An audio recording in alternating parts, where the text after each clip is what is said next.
Azan kallet till tidebönnen. Uttalelsen om azan. Og rope azan for de 5 obligatoriske tidebønnene, inklusiv Salatul Juma, fredagsbønnen, er sunnete muakkada og skal ropes til riktig tid. 5 فرض نمازیں اور نماز جمعہ کے لیے اذان پڑھنا جو ہے یہ سنت موقدہ ہے، اور اذان جو ہے وہ ہمیشہ درست وقت پر جو ہے وہ دی جائے گی۔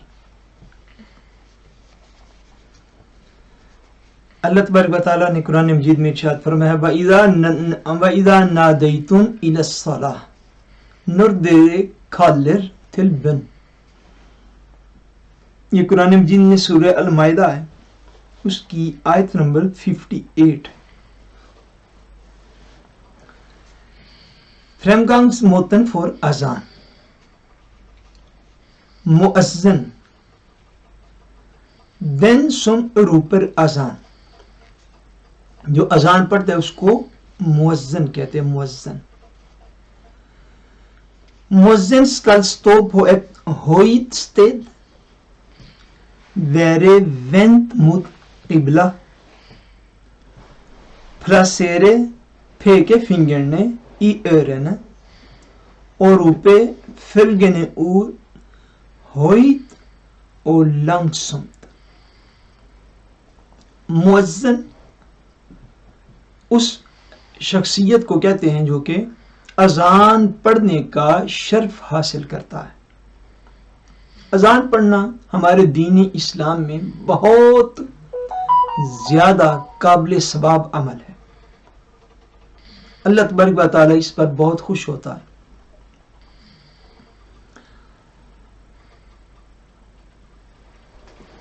اذان پڑھنے کے لیے جس کے فقہی قواعد و ضوابط ہیں وہ یہ ہیں کہ مؤذن جو ہے مؤذن اس کو کسی اونچی جگہ پر کھڑا ہونا چاہیے، قبلہ شریف کی طرف، خانہ کعبہ کی طرف منہ کر کے کھڑا ہو، اور جب اذان پڑھنے لگے تو اپنی دونوں ہاتھوں کی پھیکے فنگر جو ہیں، شہادت کی انگلیاں جو ہیں، ان کو اپنے کانوں کے اوپر رکھے اور نیچے دیے ہوئے الفاظ کو ہوئیت بلند جو ہے وہ اونچی آواز کے ساتھ جو ہے وہ ان کو پڑھے۔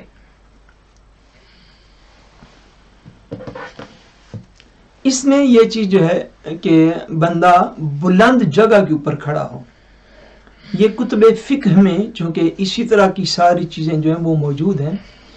حضور نبی اکرم نور مجسم صلی اللہ علیہ وآلہ وسلم کی حیات ظاہری میں جب اذان پڑھی جاتی تھی تو وہ مسجد نبوی شریف کے ساتھ ایک مکان تھا، جس مکان کی چھت پر کھڑے ہو کے مؤذن جو ہے اذان دیتا تھا۔ چھت کے اوپر کھڑے ہو کے اذان پڑھنے کا اس دور میں یہی مقصد تھا تاکہ زیادہ سے زیادہ لوگوں تک اس کی آواز پہنچ جائے۔ اب چونکہ وہ ضرورت، آبادیاں اتنی بڑھ گئی ہیں اور عالمی انسانیت کی تعداد اتنی ہو گئی ہے، شہر اتنے بڑے ہو گئے ہیں کہ اب صاف ظاہر ہے کسی بھی مکان کی چھت پر اگر کھڑے ہو کے اذان دی جائے تو ساتھ کے 2-4 گھروں کے علاوہ کہیں بھی آواز نہیں جائے گی۔ سو جیسے جیسے انسانی آبادی زیادہ ہوتی ہے تو ریکوائرمنٹس، ضروریات پوری کرنے کے اللہ تبارک و تعالیٰ کوئی نہ کوئی اسباب جو ہے وہ پیدا فرما دیتا ہے۔ اب اس مقصد کو لاؤڈ سپیکرز کے ذریعے سے اسلامی ملکوں میں حاصل کیا جاتا ہے کہ لاؤڈ سپیکر موجود ہو تو اس میں اذان جو ہے وہ پڑھی جائے، تاکہ اس میں اذان پڑھنے سے اس کے قریب جتنی آبادی ہوتی ہے، سینکڑوں ہزاروں لوگوں تک بھی اذان کی آواز جو ہے وہ پہنچ جاتی ہے۔ ہاں، مساجد میں یہ اہتمام ہونا چاہیے، یہ چیز ذہن نشین کر لیجئے، مسائل میں سے ہیں۔ ہم چھوٹے چھوٹے یعنی اس امام اینڈ مبلغہ کورس میں ہم مسائل کی زیادہ گہرائی میں نہیں جائیں گے چونکہ وہ زیادہ تھیت کھریمنے ہو جاتا ہے۔ مساجد میں اس طرح ہونا چاہیے کہ مسجد میں ایک حجرہ جو ہے وہ مقرر کیا جانا چاہیے جو کہ اذان کے لیے خاص ہو، جمعہ کی اذان کو چھوڑ کے، چونکہ جمعہ کی اذان کے لیے تو یہ زیادہ بہتر ہے کہ مؤذن جو ہے وہ امام صاحب کے سامنے کھڑا ہو۔ دیگر اذانوں کے لیے، اور میں نے مساجد میں دیکھا بھی ہے پاکستان میں، یہاں پر تو مجھے یاد نہیں پڑتا کہ میں نے کسی مسجد میں، یورپ میں بھی ہم جاتے رہتے ہیں، یہاں پر بھی اس وقت میرے ذہن میں نہیں اگر کسی میں ہو، لیکن پاکستان میں نے دیکھا کہ ایک کمرہ خاص جو ہے وہ مختص رکھا جاتا ہے، حجرہ جو صرف اذان کے لیے خاص ہوتا ہے، تاکہ وہ جو حکم ہے یا وہ جو ایک سنت ہے وہ قائم رہے کہ اذان ہو مگر مسجد سے باہر ہو، تو وہ حجرہ اٹ سیلف مسجد کا حصہ نہیں ہوتا۔ یہ چیز ذہن نشین رکھنی چاہیے، اس کو مسجد سے باہر جو ہے وہ ڈکلیئر کیا جاتا ہے۔ بعض مساجد میں نے ایسا دیکھا ہے، شاید اب وہاں پر بھی، اکثر مساجد میں تو ایسا نہیں ہے، لیکن علماء نے چونکہ اس کی امر کی اجازت دی ہے، اس لیے مساجد کے اندر بھی اب اذان ہوتی ہے، چونکہ وہ مقصد جو ہے وہ پورا ہو جاتا ہے۔ رہ گئی یورپ کی مساجد، تو یہاں پر تو چونکہ باہر کے لاؤڈ سپیکرز جو ہیں ان کی بھی گنجائش نہیں ہے، اجازت نہیں ہے، سو یہاں پہ اذان انہی لوگوں کے لیے ہے جو مسجد میں بیٹھے ہوئے ہیں۔ سو باہر پڑھنے کا تو کوئی جواز یا کوئی جو ہے وہ اس طرح کی مناسب صورت نہیں بنتی، چونکہ نمازی وہی ہیں جو مسجد کے اندر ہیں، باقی لوگ تو وقت دیکھ کر، تو گھڑیاں دیکھ کر آتے ہیں۔ سو اب جس طرح سے اذان پڑھی جا رہی ہے یقیناً یہی درست ہے اور اس دور کا یہی تقاضا ہے۔ اذان کے کلمات یقیناً آپ سب کو آتے ہیں، میں بھی برکت کے لیے پڑھ دیتا ہوں۔ اللہ اکبر، اللہ اکبر، اللہ اکبر، اللہ اکبر، اشہد ان لا الہ الا اللہ، اشہد ان لا الہ الا اللہ، اشہد ان محمد رسول اللہ، اشہد ان محمد رسول اللہ، حی علی الصلاۃ، حی علی الصلاۃ، حی علی الفلاح، حی علی الفلاح، اللہ اکبر، اللہ اکبر، لا الہ الا اللہ۔ نیچے جو ہے وہ ہم نے ٹرانسلیٹ بھی دیا ہوا ہے، اس کو آپ بھی توجہ کے ساتھ پڑھ سکتے ہیں۔ انسکت، انسکتے بر ونسموت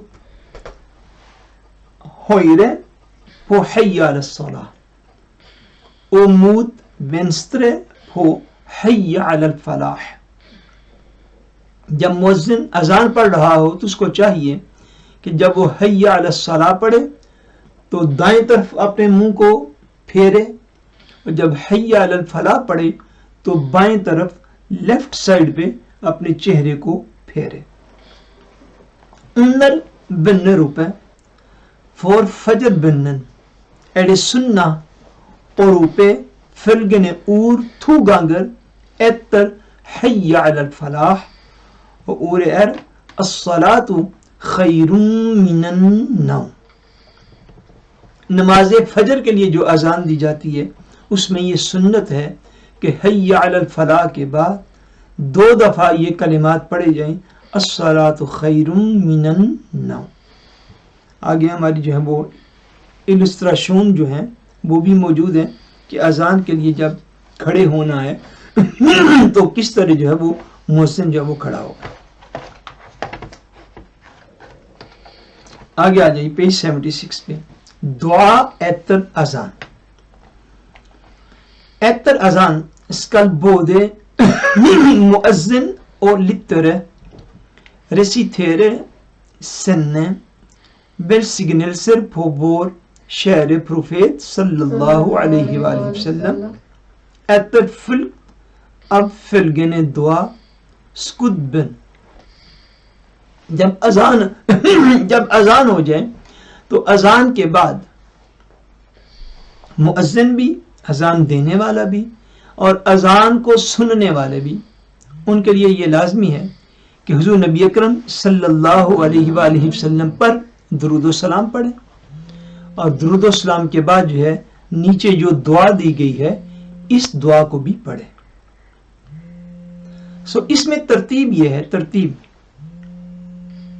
ترتیب یہ ہے کہ درود و سلام جو ہے وہ پہلے پڑھا جائے اور دعا جو ہے وہ اس کے بعد پڑھی جائے. عام طور پر یہ بھی دیکھا گیا ہے کہ ہمارے ہاں جو لوگ دعا کو پڑھتے ہیں اذان کے بعد تو وہ براہ راست سیدھا جو ہے وہ دعا کو پڑھتے ہیں, یعنی اللہم رب ھذہ الدعوۃ التامہ یہاں سے اس دعا کو شروع کر لیتے ہیں.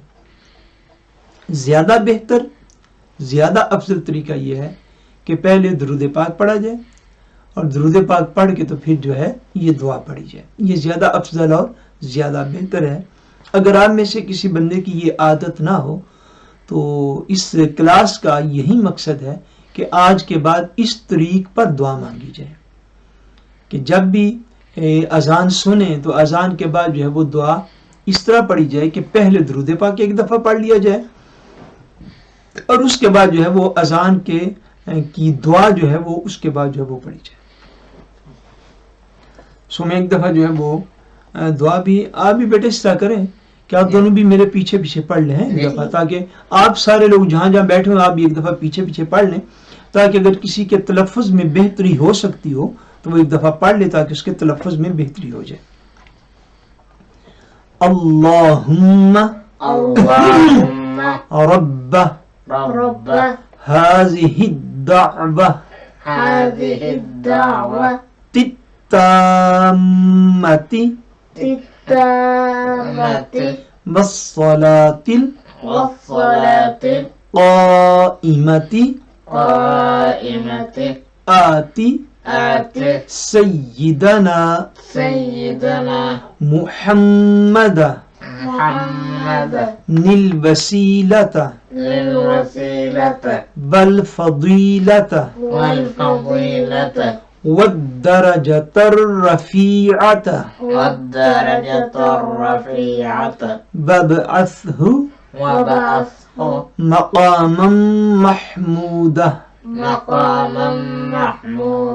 الذی وعدتہ وارزقنا شفاعتہ یوم القیامہ انک لا تخلف المیعاد برحمتک یا ارحم الراحمین. O Allah, Herren over dette perfekte ropet og bønnen som skal forrettes. Gi vår mester Muhammad sallallahu alaihi wa sallam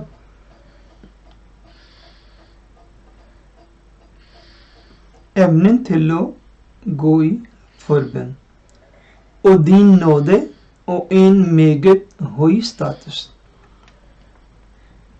Og igjen oppstand han til Muqam Mahmud, den berømte posisjonen som du har lovet, og velsigne oss med hans shafaat forbønn på dommedagen.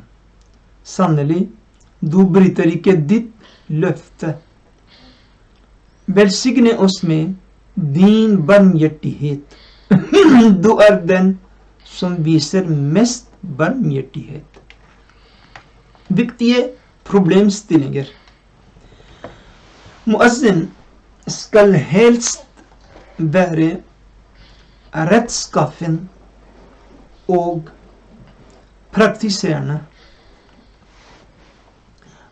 مجھے اس بات کا ویسے بخوبی علم ہے کہ میری Norwegian آپ لوگوں جیسی نہیں ہے اور میرے ایتھالے جو وہ صاحبزار اتنا پرفیکٹ نہیں ہے جتنا کہ خاص طور پہ ہماری بیٹیوں کا ہمارے بیٹوں کا جو ہماری کلاسز میں آتے ہیں ان کا ہے. لیکن آپ کو یہ اب تھولے کرنا پڑے گا چونکہ حافظ صاحب بھی گھر نہیں ہے اور یہ جو صاحبزادگان تشریف فرما ہیں ان کا پڑھنے کا ارادہ کوئی نہیں, اس لیے آپ کو میرے سے سننا پڑے گا چونکہ وہ اگر مینج نہ کریں تو یہ لائیو سینڈنگ آپ تک پہنچ نہیں سکتی. اس لیے وہ دونوں احمد ابراہیم شاہ صاحب اور محمد نعمان شاہ صاحب وہ دونوں مینج کر رہے ہیں. سو اس لیے نارویجن کے حوالے سے آپ کو میرے سے ایک گزارا کرنا پڑے گا. مؤذن جو ہے کون بندہ اذان پڑھے، اس حوالے سے مسائل یہ ہیں کہ اذان وہ پڑھے جو ایک باعمل مسلمان ہو، جو خود اسلام کے اوپر عمل کرتا ہو. اس کا روپ اذان میں انتنشون بلنگ، اور وہ صرف اور صرف حصول ثواب کی خاطر اذان پڑھتا ہو. اس کی نیت جو ہے وہ اللہ تبارک و تعالیٰ سے اجر و ثواب لینے کی ہو. یہ چیز نیت جو ہے وہ بندے کے دل کے ارادے کا نام ہے. کسی کی نیت کو کوئی دوسرا بندہ جان نہیں سکتا، لیکن مسائل اس لیے بیان کیے جاتے ہیں تاکہ جب بھی کوئی بندہ اس کام کی طرف رغبت کرے، شوق رکھے، تو وہ ہر وقت اپنی نیت کی اصلاح کرتا رہے، اپنی نیت کو پاکیزہ کرتا رہے.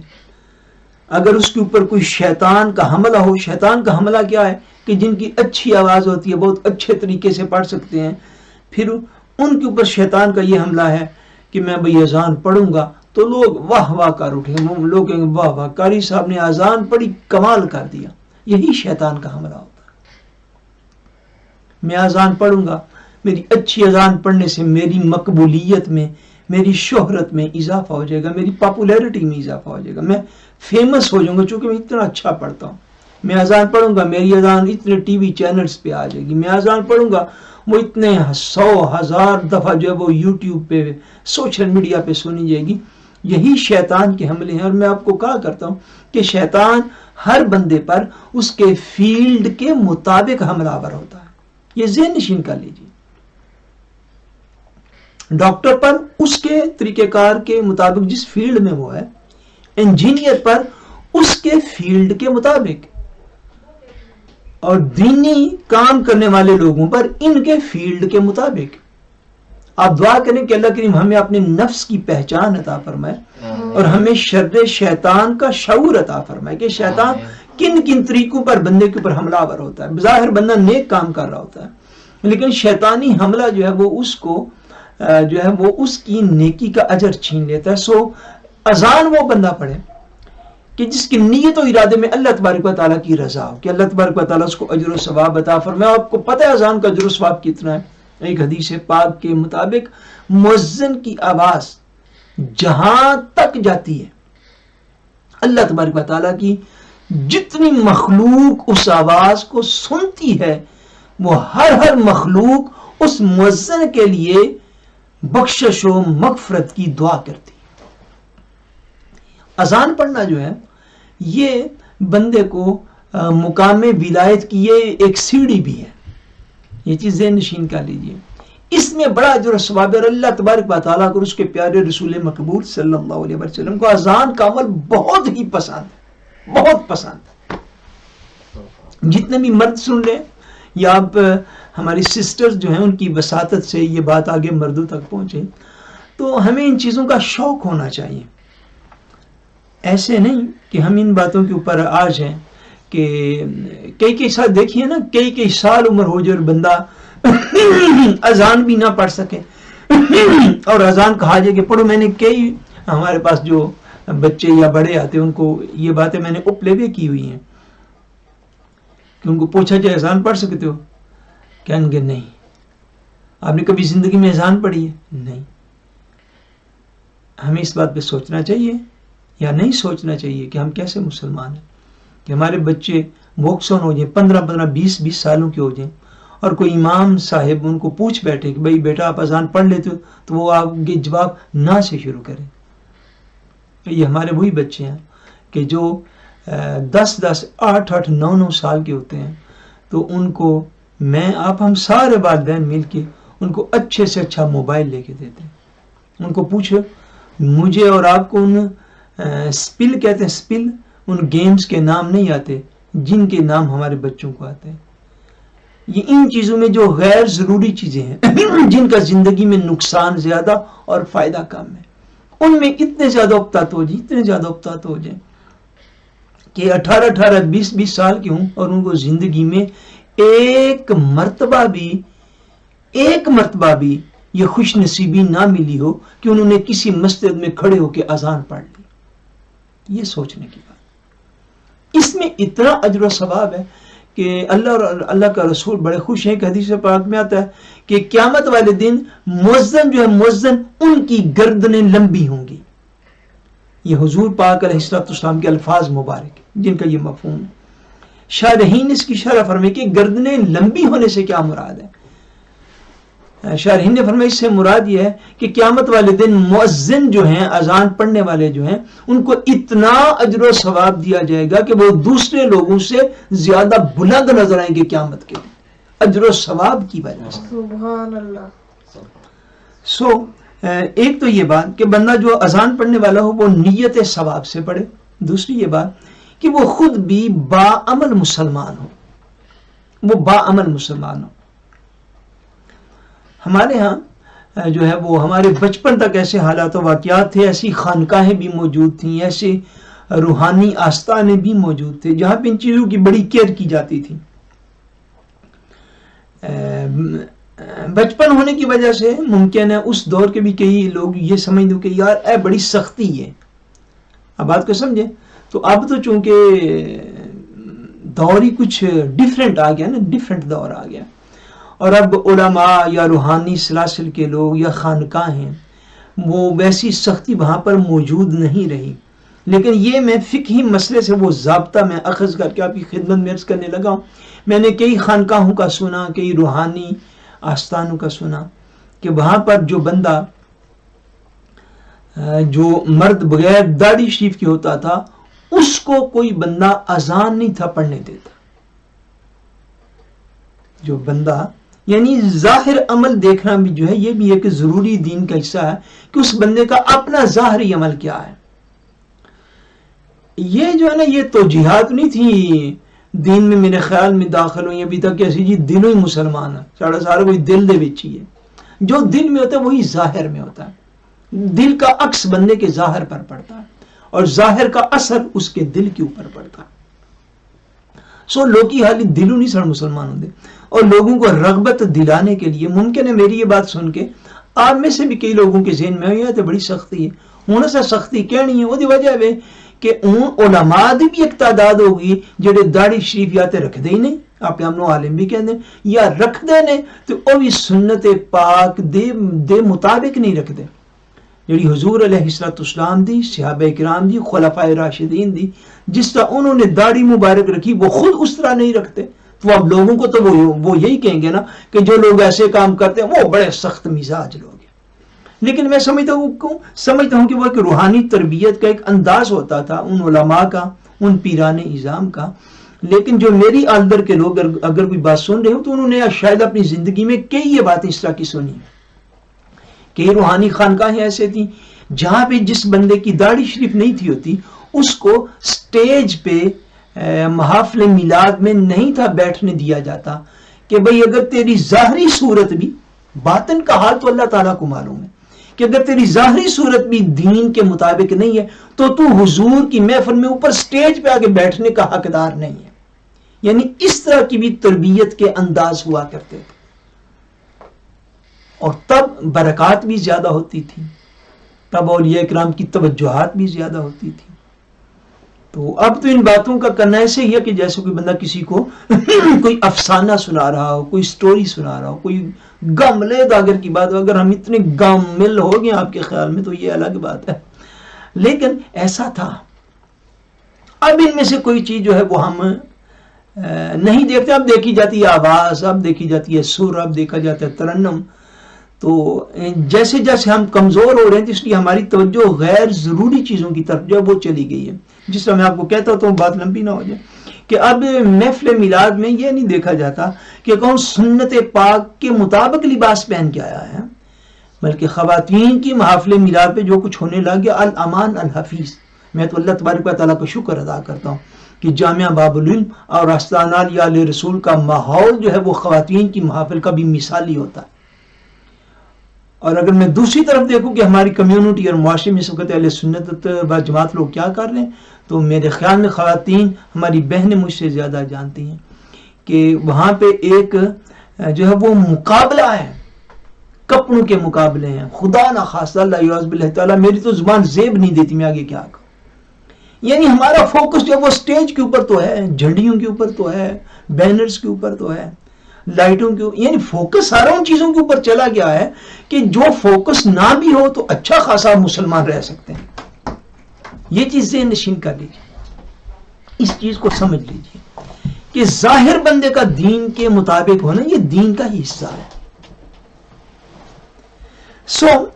جو بندہ جو ہے وہ زیادہ بہتر ہے کہ اذان وہ پڑھے جو اچھا با عمل مسلمان ہو. بات یہاں سے چلی تھی. اذان یلدی سلم مؤذن اکی ہار وضو من دے مکرو. اذان جو ہے وہ یلدی ہے، اگر مؤذن کا وضو نہیں ہے تو وہ اذان پڑھ سکتا ہے، لیکن اس طرح کرنا جو ہے یہ مکروہ. یہ چیز ذہن نشین کر لیجیے، اس طرح کرنا مکروہات میں ہے.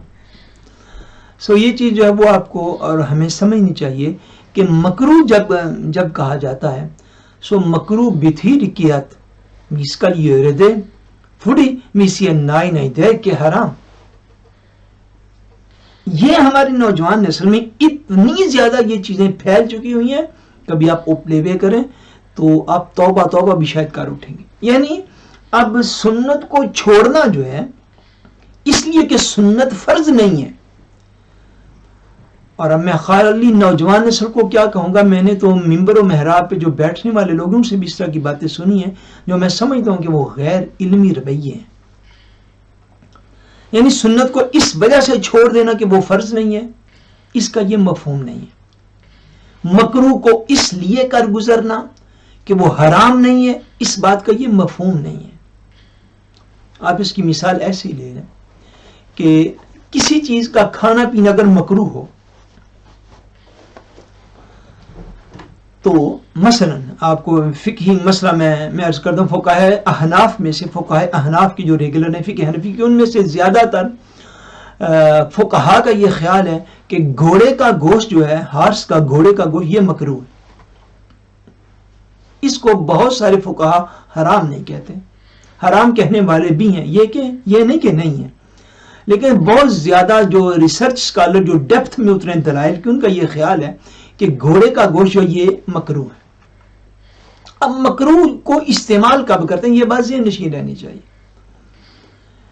کسی چیز کے مکروہ ہونے کا یہ مفہوم نہیں ہے کہ اس کو یہ کہ چونکہ وہ حرام نہیں ہے تو اس لیے وہ کام آرام سکون سے کر لیا جائے. نہیں، مکروہ ہونے کا مفہوم یہ ہے کہ جب بندے کو، کھانے والے کو، اپنی زندگی کو بچانے کے لیے کوئی حلال چیز نہیں ملتی، مکروہ کا یہ مفہوم ہوتا ہے. جب اس کو کھانے کے لیے کہیں پہ کوئی حلال چیز نہیں ملی، اب زندگی بچانے کے لیے اس نے کچھ نہ کچھ تو کرنا ہے. اب وہ کیا کرے کہ اب وہ حرام نہ کھائے، وہ مکروہ کھا لے. مکروہ کھا کے اپنی زندگی بچا لے تو پھر وہ حلال کی تلاش میں نکل کھڑا ہو. مکروہ بھی نہیں مل رہا، اللہ یعوذ باللہ تعالیٰ کسی پر ایسے حالات آگے کہ اس کو زندگی بچانے کے لیے صرف حرام ہی دستیاب ہے، تو زندگی بچانے کی حد تک حرام بھی کھا لے تو اس وقت اس شخص کے لیے وہ حرام نہیں رہتا. ہر چیز کے اوپر عمل کرنے کے ایک طریقہ کار ہے. آپ کو ہرن کا گوشت نہیں مل رہا، آپ کو بکرے کا گوشت نہیں مل رہا، گائے کا نہیں مل رہا، بھینس کا نہیں مل رہا، مرغی کا نہیں مل رہا، آپ کو کوئی اونٹ کا گوشت نہیں مل رہا، کوئی حلال جانور آپ کو دستیاب نہیں، پھر سبزیاں آپ کو نہیں ملی، پھر آپ کو فروٹ نہیں ملا، پھر آپ کو سیلڈز نہیں ملے، پھر آپ کو پینے کے لیے پانی نہیں ملا، زندگی میں زندہ رہنے کے لیے کوئی حلال چیز جب نہیں ملی، اب جو ہے سٹیپ زندگی بچانے کے لیے وہ مکروہ ہے. اور اگر خدا نہ خواستہ اس وقت زندگی بچانے کے لیے مکروہ بھی کہیں سے نہیں کوئی ملا اور کوئی نہ کوئی حرام چیز ہی ملی زندگی بچانے کے لیے، تو زندگی بچانے کے لیے اتنا حرام اس وقت استعمال کرنا اس ضرر والے بندے کے لیے جو کہ اضطراری کیفیت میں ہے، اس کے لیے وہ پھر حرام نہیں رہتا، اس کے لیے وہ جائز ہو جاتا ہے. یہ طریقہ کار ہے. ایسے ہی یہ فقہی مسائل ہیں کہ اگر کوئی بندہ بے وضو ہے، اس اس نے اذان پڑھ دی، اس کا اذان پڑھنا مکروہ ہے، لیکن بے وضو اذان دے گا کب؟ جب با وضو بندہ دستیاب نہیں ہے۔ وہ دے گا کب؟ جب وضو والا بندہ وہاں پر کوئی نہیں۔ وہ دے گا کب؟ کہ جب نماز کا اتنا ہی تھوڑا وقت ہے، اتنا ہی تھوڑا وقت ہے کہ وہ وضو کر نہیں سکتا، اگر وہ بے وضو اذان بھی پڑھ لے تو پھر جو ہے وہ نماز تو اس نے پڑھنی ہے، پھر وہ نماز کیسے پڑھے گا؟ بے وضو نماز تو نہیں ہو سکتی۔ اگر کسی کنڈیشن میں، یعنی بے وضو اذان کب دے گا؟ کہ جب با وضو بندہ وہاں پر موجود کوئی نہیں۔ اس لیے اگر کسی نے بے وضو اذان کہہ دی ہے تو مکروہ، حرام نہیں۔ ہم اسے کہیں گے، چونکہ فقہی ضوابط اپنی جگہ پر موجود ہوتے ہیں، لیکن بلا وجہ پڑھنا جو ہے اس کی کبھی بھی حوصلہ افزائی نہیں کی جا سکتی۔ بن روپے نمبر 3، بن روپے تھل این خنسا ابنک fasik. Den som utfører de større sinnene offentlig. Beruset, gal, etter et umodnet barn makruh og må gjentas. خنسا کہتے ہیں یعنی جو نہ مرد ہوتا ہے نہ عورت ہوتی ہے، ہجڑا جس کو اردو میں ہم کہتے ہیں، نہ ہنشن نہ ہنشن، ہجڑا فاسق۔ فاسق وہ بندہ ہے جو علل اعلان اعلانیہ طور پر جو ہے وہ گناہ کبیرہ کرتا ہے، وہ گناہ کبیرہ کرتے ہوئے شرم محسوس نہیں کرتا اور لوگوں کے سامنے بھی جو ہے وہ اس کو کر گزرتا ہے۔ جس طرح کہ دین میں شراب کی بزنس کرنا جو وہ دین میں حرام ہے، وہ علل اعلان شراب کی دکان ہی کھول کے بیٹھا ہو، یہ فسق ہے، فسق۔ اس طرح دیگر حرام چیزیں کہ جو بندہ حرام کام علل اعلان کرتا ہے وہ فاسق کہلاتا ہے، یعنی ہجڑا، خنسا، ابنک دوسرا فاسق، تیسرا نشہ کرنے والا، نشئی، چوتھا پاگل، اور پانچواں نابالغ بچہ۔ ان کی پڑھی ہوئی اذان جو ہے یہ مکروہ ہے۔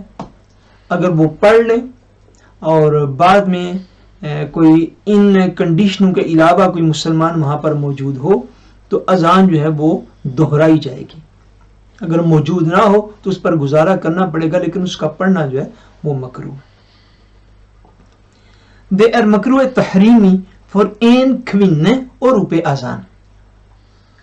مکروہ تحریمی حرام کے قریب ہوتا ہے خواتین کا، مسلمان خواتین کا اذان پڑھنا جو ہے یہ مکروہ تحریمی ہے۔ یہ چیز ذہن نشین کر لی جائے۔ اور میں کل یا پرسوں درس نظامی کی کلاس میں کہہ رہا تھا کہ جو رولز ہوتے ہیں، رولز ان کو فالو کیا جاتا ہے، ان کے اوپر ورفر جو ہے وہ نہیں کہا جاتا، ان کے اوپر وائے نہیں کہا جاتا، چونکہ وہ رولز ہوتے ہیں۔ اور یہ اسلام کے رولز میں سے ہے کہ خواتین جو ہیں وہ نہ اذان پڑھ سکتی ہیں، نہ نماز باجماعت کی مردوں کے لیے امامت کر سکتی۔ اس کی اور بھی کئی توجیہات جو ہے وہ موجود ہیں، تو مگر ہماری خواتین کو یہ بات ضرور سمجھنی چاہیے کہ جب خاتون جو ہے وہ بآواز بلند اذان نہیں پڑھ سکتی، اللہ یعوذ باللہ تعالی، ایک مسلمان خاتون، بے شک وہ ایک ڈیفرنٹ فیلڈ ہے، لیکن جو کہ ہم نے ذہنی طور پر ان چیزوں کو ایکسیپٹ کیا ہوا ہے، وہ مسلمان خاتون جو اذان تک جس کو پڑھنا الاؤ نہیں ہے، وہ گانا کس طرح گا سکتی ہے؟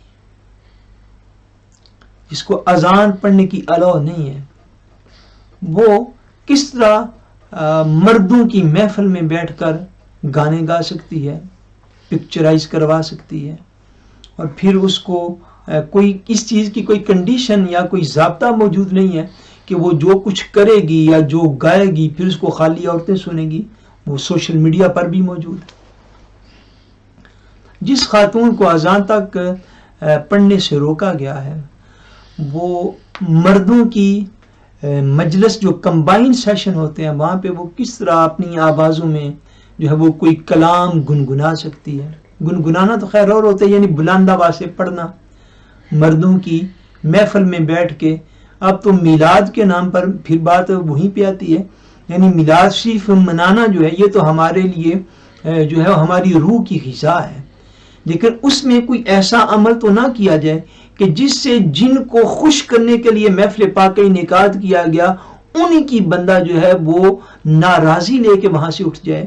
شریعت بھی تو حضور علیہ الصلوۃ والسلام کی عطا کرتا ہے، شرعی احکام بھی تو اسی دین کے جس دین کے نبی کی نام پہ محفل سجی ہوئی ہے. اب تو کئی جگہوں پر آپ کو ایسی محافل ملتی ہیں کہ جہاں پہ بوکسن اور بالغ خواتین، بوکسر خواتین، مردوں اور عورتوں کو اکٹھا بٹھا کر بالغ خواتین کو سٹیج پر بلایا جاتا ہے اور اس کو پھر دین بھی قرار دیا جاتا ہے، اور اس کے اوپر یہ لیبل لگنا بھی ضروری ہے کہ یہاں پہ دین کی تجدید ہو رہی ہے. اللہ یعوذ باللہ تعالی العظیم. یہ جو ماحول کریٹ ہوا ہے، یہی لوگ ہوں گے یا ان کی اولادیں ہوں گی میں نہیں جانتا، یہی لوگ ان چیزوں سے استدلال کریں گے کہ ہمارے بچوں کو، نیکسٹ جنریشن کو کیا پیغام دیا جا رہا ہے. یہی ہوگا کل کو انہی میں سے لوگ اٹھیں گے جو اذانیں اور نمازیں بھی خواتین جو ہے وہ اللہ یعوذ باللہ تعالیٰ وہ کروائیں گی، اور یہی بچے کل کو آپ کو کہیں گے لو ہماری ماں، ہماری بہن، ہماری بیٹیاں وہ تو مردوں کی محفل میں نعتیں پڑھتی تھی، تو اس وقت علماء بھی سٹیج پر 10 موجود تھے. علماء کی موجودگی اور خاموشی اس کے لیے سند بن جاتی ہے، مگر خاموش رہیں یا کوئی ری ایکٹ نہ دیں، ان کا خاموش رہنا ہی سامنے بیٹھے 100-200 بندوں کے لیے ایک سند بن جاتا ہے کہ بھئی علماء چونکہ بیٹھے تھے وہ اس کا مطلب یہ چیز جائز ہے. سو سیل کہ آپ اس چیز کو قیاس کر سکتے ہیں کہ اگر عورت کے لیے اذان پڑھنے کی، چونکہ میں نے ابھی تک بحمدللہ تعالیٰ اپنی زندگی میں وہ ایسا کوئی منظر نہیں دیکھا، نہ ہی اللہ تعالیٰ کوئی دکھائے کہ کسی عورت نے اس طرح جو ہے وہ کسی مسجد میں کھڑے ہو کے اذان پڑھی ہو. لیکن آپ اس سے مسئلے کو سمجھ تو سکتے ہیں، جو اذان نہیں پڑھ سکتی تاکہ مردوں تک اس کی مترنم آواز نہ پہنچے، تو وہ محفل میلاد کے نام پر، میں تو اس کو محفل میلاد 100% کاؤنٹ بھی نہیں کرتا ہوں، جو میرا چلو ناقص علم ہی صحیح، لیکن جو محفل میلاد کے نام پر جو گیدرنگ کی گئی اور وہاں پہ بالغ خواتین نے دفوں، اچھا یہ بھی آگے ظلم دیکھیے کہ پھر دفیں بھی بجائی جاتی ہیں ساتھ، اور عورتیں جو ہیں وہ پڑھنے والی ہیں اور دین کے مبلغین وہاں پہ بیٹھے ہوئے ہیں اور وہ سن رہے ہیں، ان کی وجہ سے سینکڑوں لوگ بھی بیٹھے ہوئے سن رہے ہیں. سو مسائل کو جو ہے وہ مسائل سمجھنے چاہیے. آپ نے بیٹے ہاتھ کیوں کھڑا کیا؟ کوئی کویسچن تو نہیں آیا کیا؟